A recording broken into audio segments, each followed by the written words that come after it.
Hello, knowledge seekers. In this episode of 20-Minute Books, we delve into To Have or To Be by Erich Fromm, a thought-provoking exploration of the choices that shape our lives and our societies. Published in 1976, this book investigates the deep-rooted consumerist motivations that prompt us to pursue having over being, offering a compelling argument for a radical shift in perspective. Fromm suggests that true fulfillment doesn't come from power, status, or material possessions, but rather from cultivating an existence centered around being, a state that fosters genuine connections, creativity, and purposeful living. Erich Fromm, a world-renowned psychologist, sociologist, and philosopher, was born in 1900 in Frankfurt am Main, Germany, into an Orthodox Jewish family. His life took a significant turn in 1934 when the Nazis rose to power, prompting him to relocate to New York. There he became a U.S. citizen and an influential figure in academia, teaching at prestigious universities such as Columbia and Yale. Through his writings and teachings, Fromm has left an indelible mark on our understanding of human behavior, freedom, and the social structures that define our lives. To Have or To Be is an essential read for those feeling trapped in the endless rat race, weary workers searching for meaning beyond the superficial allure of materialism, power, and status, and mindful individuals aspiring to live a life of purposeful productivity. This book serves as a timely reminder of the value of focusing on being rather than having, inviting readers to reconsider what truly makes life worthwhile. Join us as we explore Fromm's transformative vision in To Have or To Be, and challenge ourselves to embrace a new way of living.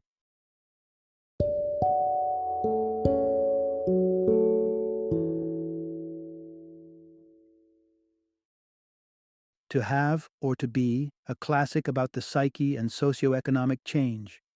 Introduction: Exploring a life beyond possessions. Dive into authentic being.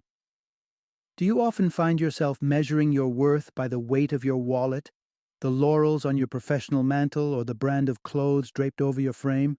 Has society convinced you that your identity is nothing but a shopping list of achievements and acquisitions?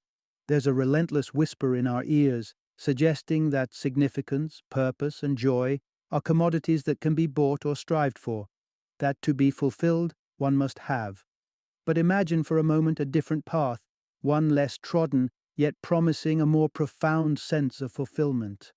This is the journey from having to being, a transformation of mindset championed by Erich Fromm.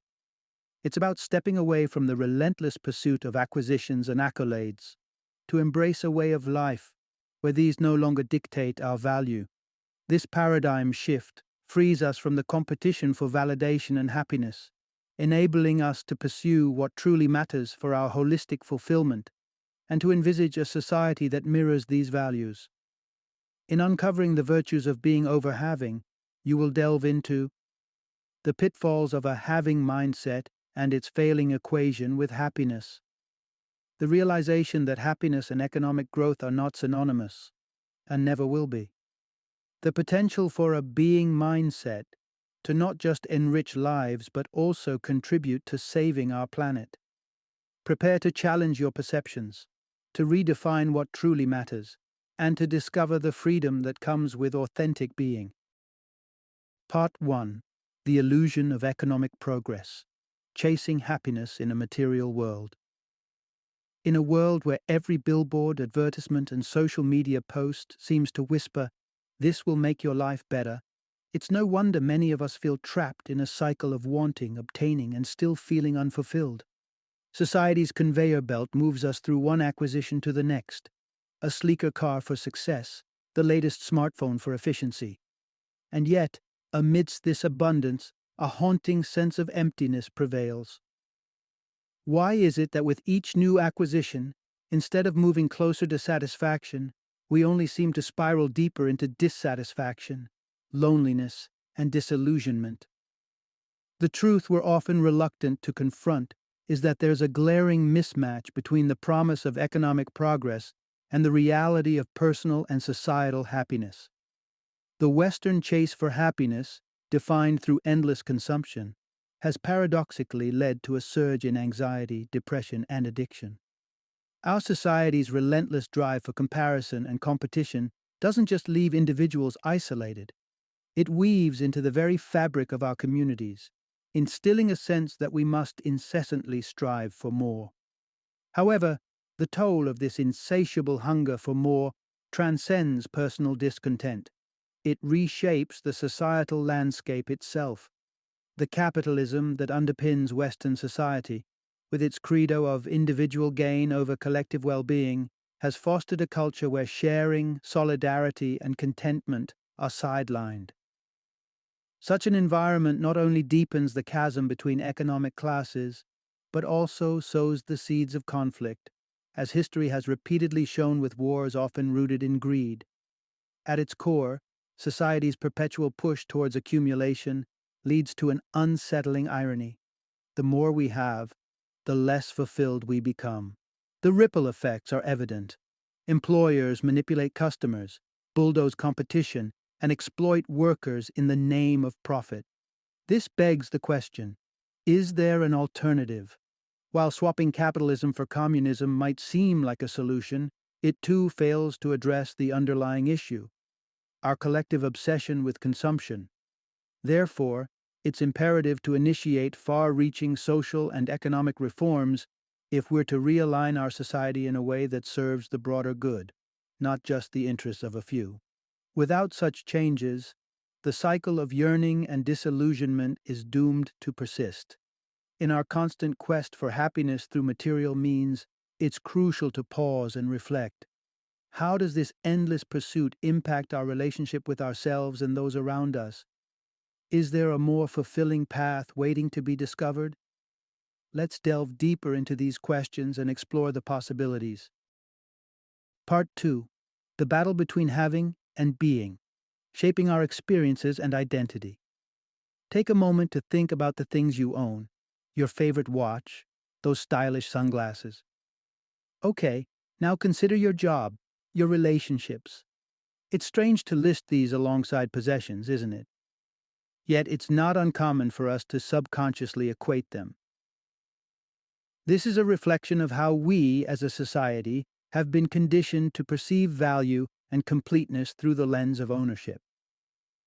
But what if shifting from the having mode to the being mode could profoundly transform our sense of self and our interactions with the world? In the having mode, life becomes a pursuit of accumulation, with everything and everyone around us potentially seen as objects to be owned.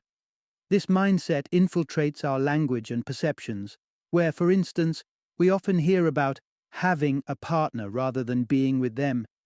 It stretches into how we express love, sometimes translating into demands placed on loved ones to act or accomplish in ways that satisfy our needs, rather than fostering genuine connections. The issue of objectification extends to our beliefs and opinions, where in the having mode, we hold on to our perspectives as if they were physical possessions, fearing that changing our minds equates to losing part of our identity. This rigid attachment hinders our openness to new ideas and experiences. Conversely, being mode invites us into a state of authentic existence. It's where relationships are valued for the depth of connection rather than the social or material advantage they provide. This mode frees us to genuinely interact with others, including those with differing beliefs, facilitating a more expansive, fulfilling life experience. In this mode, abundance comes not from what we accumulate, but from how we engage with and contribute to the world. Such a distinction between having and being is not new. Throughout history, thinkers from diverse cultures and disciplines have echoed the superiority of being. The Buddha spoke of transcending suffering through the cessation of craving. Jesus questioned the value of gaining material wealth at the cost of one's soul. Marx critiqued the focus on accumulating luxury as akin to the dangers of poverty, advocating instead for the value of being. While the concept of being mode may appear more appealing, the reality is that the having mode dominates societal structures, influencing our values and behaviors at every turn. Understanding this dominance and its consequences is key to exploring how we might shift towards a more fulfilling existence centered on being. As we venture deeper, let's examine the implications of this pervasive having mindset and imagine the possibilities that lie in embracing being. Part 3: Selfishness flourishes in the realm of having. Could possessing everything on our wish list truly content us?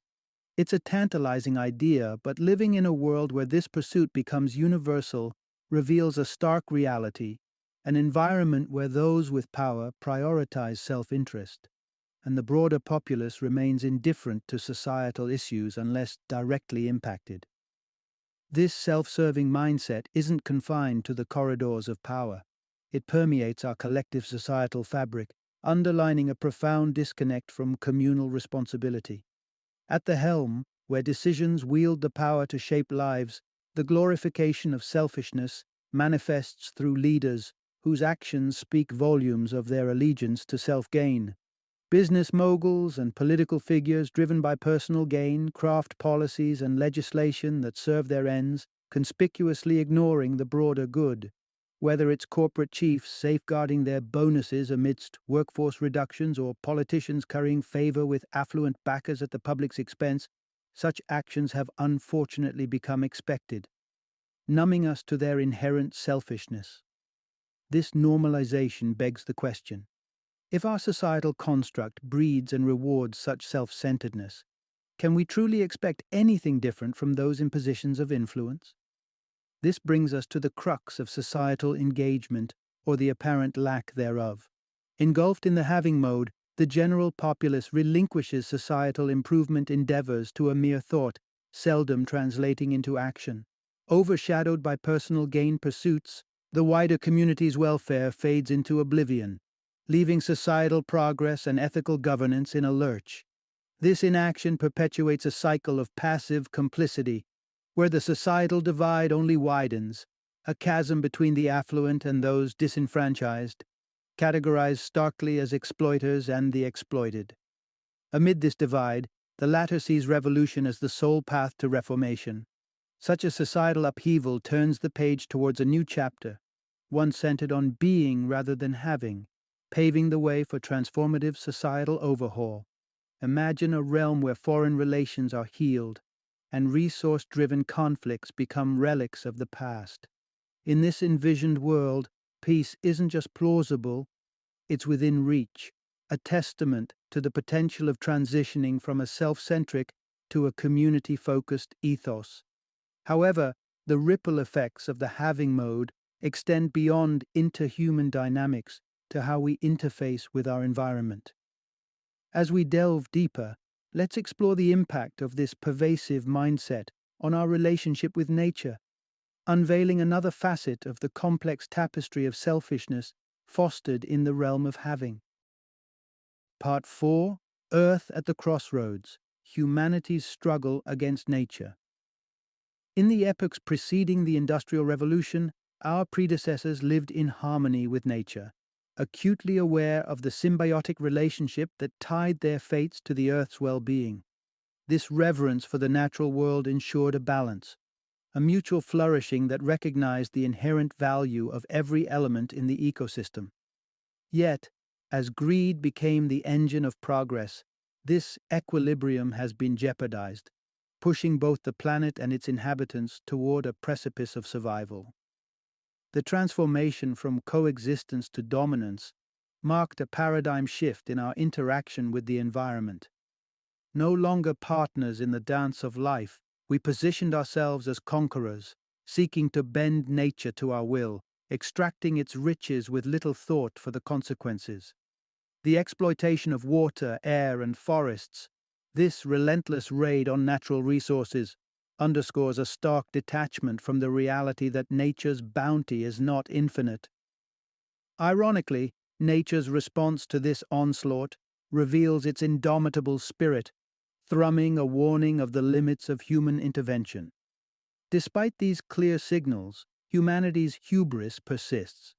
Empowered by technological advancements, from destructive mechanical and nuclear capabilities to the digital omniscience granted by computers, we've fashioned a new reality. In this world, humans have ascended to godhood, relegating nature to a mere component in the grand scheme of progress.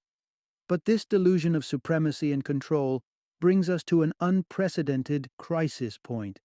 The survival of human civilization now hinges on a fundamental re-evaluation of our relationship with the natural world.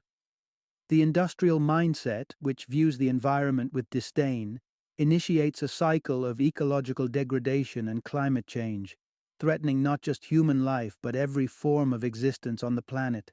The specter of global famine, the obliteration of humanity, and the potential end of life as we know it looms large, propelled by our current trajectory.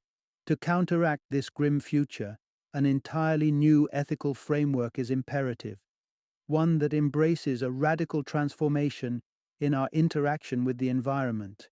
This shift necessitates not just an ideological reform, but a profound reconception of humanity's place within the natural order. As we contemplate the future, it becomes imperative to envision a world where respect, rather than conquest, defines our engagement with the earth. This is the foundational step toward averting the impending catastrophe and charting a course toward sustainable coexistence.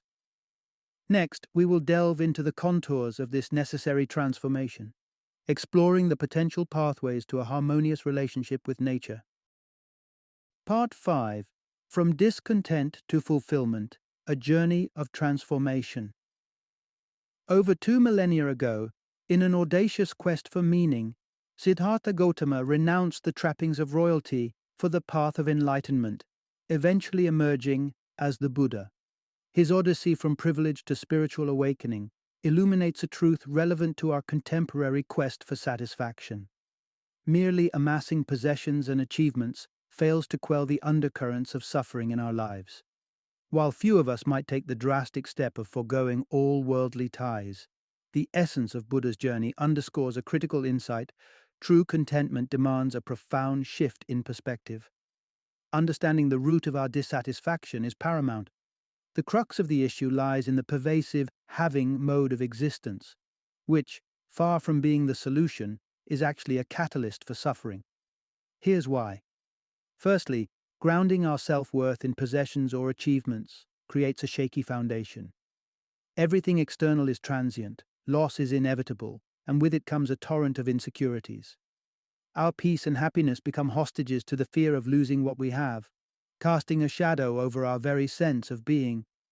Secondly, the relentless pursuit of dominance, in wealth, power, or social approval, isolates us in a cycle of comparison and competition. It's a game set up for perpetual dissatisfaction, as there will always be someone who seems to have more or be more, diminishing our joys and accomplishments to shadows of what they could be. Lastly, the endless chase for pleasure ensnares us in a cycle where each high is chased by a low. Happiness becomes contingent on the next delight, leaving us in a constant state of wanting, never fully satisfied. But there is a path out of this cycle of discontent, which lies in embracing the being mode of existence. Here's how it transforms our experience. First, by fostering a mindset of being, we cultivate an unshakable sense of self-worth and confidence rooted in our inner qualities, traits that no external change can diminish. Next, this perspective liberates us from the need to possess, opening up the exquisite joy of sharing mutually enriching experiences with others, untainted by competition or envy. Furthermore, living in a state of being allows us to find fulfillment not in what we accrue, but in expressing our innate capabilities. To love freely, to engage with the world through reason, to create, and to share the essence of who we are. This transformation from having to being is not merely individual, it necessitates a cultural renaissance. Our society plays a pivotal role in guiding our motivations, and if we aspire to collectively embrace a life of fulfillment over accumulation, it's imperative that we foster a societal ethos that prizes the intangible richness of being over the fleeting satisfaction of having. Part 6. Reimagining Society. Cultivating a new existential grounding. The environments we inhabit mold us in profound ways, often more than we're willing to acknowledge. In the shadow of a consumerist culture, where acquisition and status define our worth, many find themselves ensnared in a cycle of dissatisfaction and longing. To break free, a radical restructuring of our societal foundations is imperative, a seismic shift proposed by the author, rooted in reevaluating our priorities and redefining our collective aspirations. The journey toward a transformed society begins with a collective reimagining of our raison d'etre. Instead of bowing to the imperatives of a system that glorifies materialism, we must pivot towards a philosophy that asks, what benefits humanity? This query challenges us to envision a society where being supersedes having, where the essence of our actions and interactions reflects a deeper, more altruistic purpose. A key part of this societal reframing involves redefining productivity. Gone are the days when outward busyness and endless accumulation signal success. In this new paradigm, productivity is synonymous with acts of meaningful expression, endeavors that embody our true selves and contribute to a collective well-being. It's a world where the why behind our actions holds primacy over the what, fundamentally altering how we engage with work, creativity, and each other.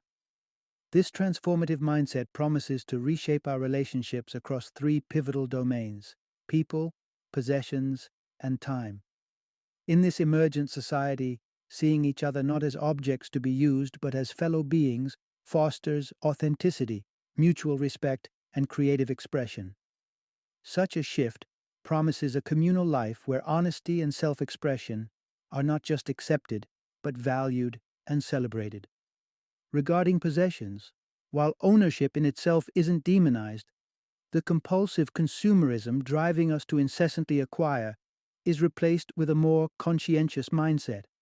Here, we pursue responsible having, seeking to own what genuinely enriches our lives and supports our existence, rather than amassing goods in a vain attempt to fill an inner void.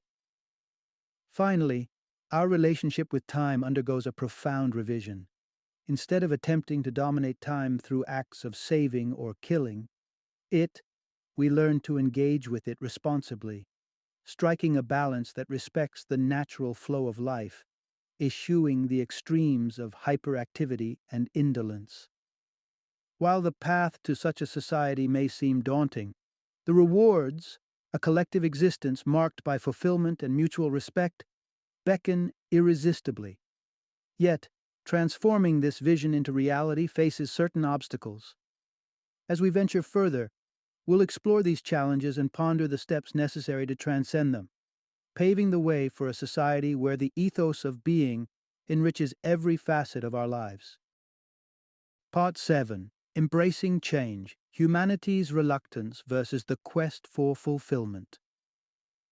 In the grip of the Spanish Civil War, Arthur Koestler found himself trapped between the comfort of the familiar and the terrifying unknown, a scenario vividly illustrating the dire consequences of inaction. Just like Koestler hesitated to leave his warm villa despite the imminent threat resulting in his capture, we, as a society, often find ourselves at a similar crossroads, unwilling to step into the uncomfortable void of change for fear of losing our present comforts, even if it means jeopardizing our future. The dilemma we now face is not one of physical war, but of ideological and systemic transformation. Encountering the unknown, especially when it challenges long-standing societal norms, invokes a deep-seated fear of risking what we have, fear of failure. Yet, the stark reality remains. Continuance in our current trajectory is unsustainable. Our democracy has become one of spectators rather than participants. If we are to salvage a future worth inhabiting, this paradigm must evolve into a participatory democracy. Here, the active engagement of each individual in the public sphere surpasses mere civic duty. It becomes a pillar of societal renewal. Envision the formation of committees tasked with scrutinizing products and policies, not for profit, but for the collective good. Such transparent communal scrutiny could serve as the bedrock for government actions, propelling a shift towards educating and empowering citizens to collectively identify and eschew detrimental practices, and commodities. Yet, this vision demands more than casual reform. It requires an utter overhaul of current systems, systems that, as they stand, sacrifice human well-being on the altar of economic prosperity. To move forward, our definition of growth must be recalibrated. The aim should not be unchecked expansion but nuanced, discerning progress that carefully weighs the implications of our actions to prevent economic tumult while fostering societal well-being. The transition, undoubtedly, will be fraught with challenges, both logistical and philosophical. Nonetheless, the alternative, continued inertia, poses a far greater threat: the erosion of humanity itself. It's a stark proclamation, yet within it lies a kernel of hope. Societies are constructs, manifestations of collective belief and behavior. If enough of us pivot from prioritizing possessions to valuing presence, from having to being, we carve out a pathway to a more fulfilling existence for all. This shift might seem daunting, an overhaul too vast to contemplate, but remember, the essence of culture is adaptability, and within each of us lies the power to influence and redefine the norms that shape our communal life. Choosing to embrace change, to prioritize collective well-being over individual gain, we not only safeguard our future, but also rediscover the essence of what it means to live fully. Final summary. At the heart of a meaningful existence lies the choice between two distinct paths: having or being. The pursuit of happiness, a life rich in significance, purpose, and joy, beckons us to make a decisive turn away from the relentless accumulation of possessions and the quest for power. Instead, it invites us into the realm of being, a state where authentic fulfillment thrives, inspired not by self-centric gains, but by a deep connection to ourselves and the world around us. It's a call to let go of our apprehensions, to step beyond the comfort zones of the familiar, and to welcome the profound possibilities that await in the life we've always imagined. Engaging with our true selves and the societal collective in constructive, meaningful ways illuminates the path to genuine contentment.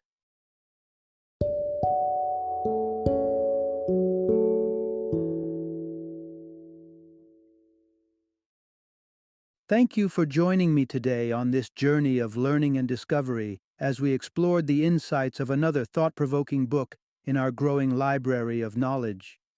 If you've enjoyed our time together, please take a moment to follow our podcast, give us a 5-star rating, and share 20-minute books with other knowledge seekers. Your support truly means a lot. Don't forget to join me again in the next episode, where we will delve into another enriching book. Until then, happy reading and happy listening.